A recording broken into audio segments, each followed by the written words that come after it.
The stats are out, and the number of self-published books are up 40% over the previous year. With self-publishing clearly becoming a mainstream way to publish, you might be thinking it's the best option for you to get your book out into the world. Well, maybe, but maybe not. Stick around and I'll explain.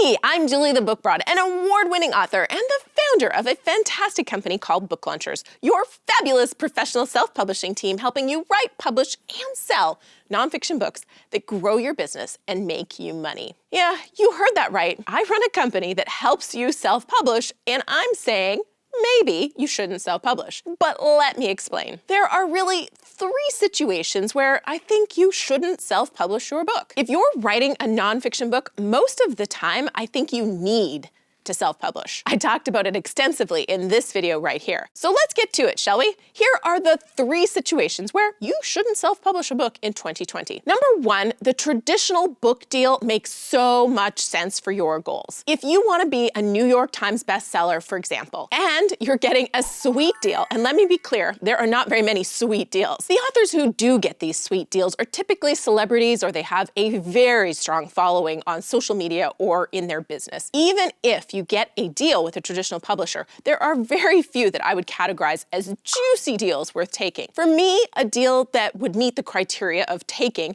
is a deal that has at least a 5-figure advance. I get to keep the audiobook rights, or if that's not going to fly, most contracts these days require audiobook rights to go to the publisher, but I would want some sort of a guarantee that they're going to produce that audiobook, and I would want the international rights to my book. Most importantly, I want the right to use all content in the book without the publisher's permission or them getting any payment. For example, if I get the opportunity to turn my book into a TV show of some kind, I want to be fully free to pursue that on my own and contract that deal on my own. The advance is important for a few reasons, but the biggest is that if a publisher is advancing you 5 or 6 figures, they're extremely likely to put their marketing engines behind you, which is positive. You'd be shocked at how little marketing most traditional publishers do for the majority of their books. But the advance will also give you money to invest in hiring some marketing power yourself so you can get great PR and marketing for your launch. You might think that's all in the traditional publisher, but it is actually on you. So if you get one of these sweet deals and it's a good fit for your goals, self-publishing probably doesn't make sense. Number 2, you want to just write the book and somebody else does the rest. So many authors think that they need a traditional book deal because they just want to write the book and somebody else will do the rest. The problem is that's not how a traditional deal works. Your book proposal is essentially your book marketing plan. And if you can't show the publisher how you are going to sell books, they're not interested in signing you as an author. Trust me. Wiley ultimately rejected me because they didn't think I had a big enough platform to sell books. I loved proving them so wrong by taking my book to #1 overall ahead of Dan Brown in the Game of Thrones series in Canada, where I lived at the time. They never had a niche nonfiction real estate book debut at #1 on Amazon. So that felt good.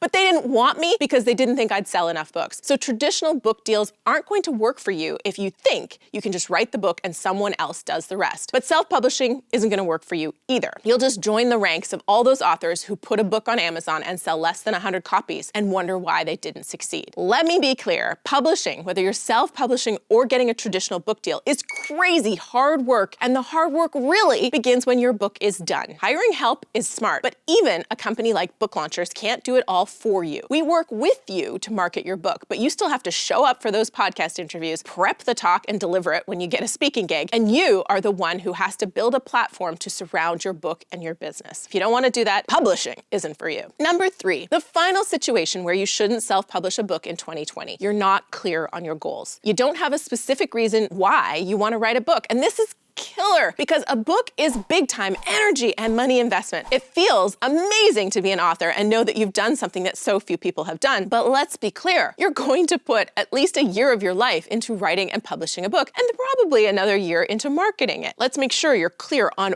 why you're writing the book and that you've taken the time to match your goals with your message. Make sure if you want to get paid speaking gigs that your book topic showcases you with a message people will pay to hear. I talked about that in this video, Are You Writing the Wrong Book?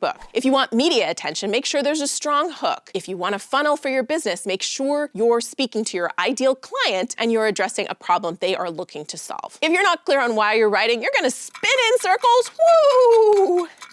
and waste time, or worse, write the wrong book for you. I love self-publishing because I love to control my content, be the one that benefits when my book does awesome. And your reader, well, your reader will never know you self-published if you do it well. They don't care if you worked with a big publishing company or not. They only care what your book is going to do for them. So the trick is to make sure your book is so good, the thought that you self-published doesn't even enter their mind. In fact, I've had calls from people asking for me to connect them to my publishing company because the books are so good they didn't know they were self-published. Imagine their surprise when I say, you're on the phone with the president of the publishing company.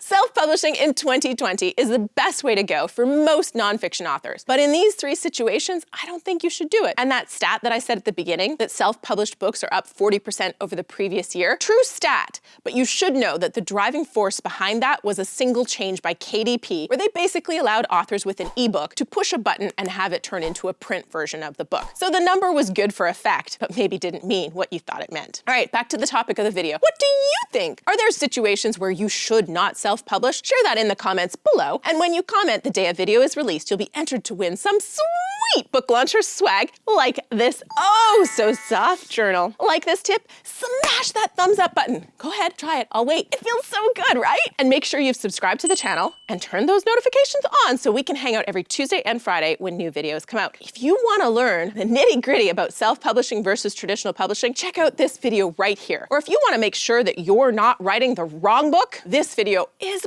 perfect for you. Go ahead, choose the video you want to see next. I can't wait to see you there.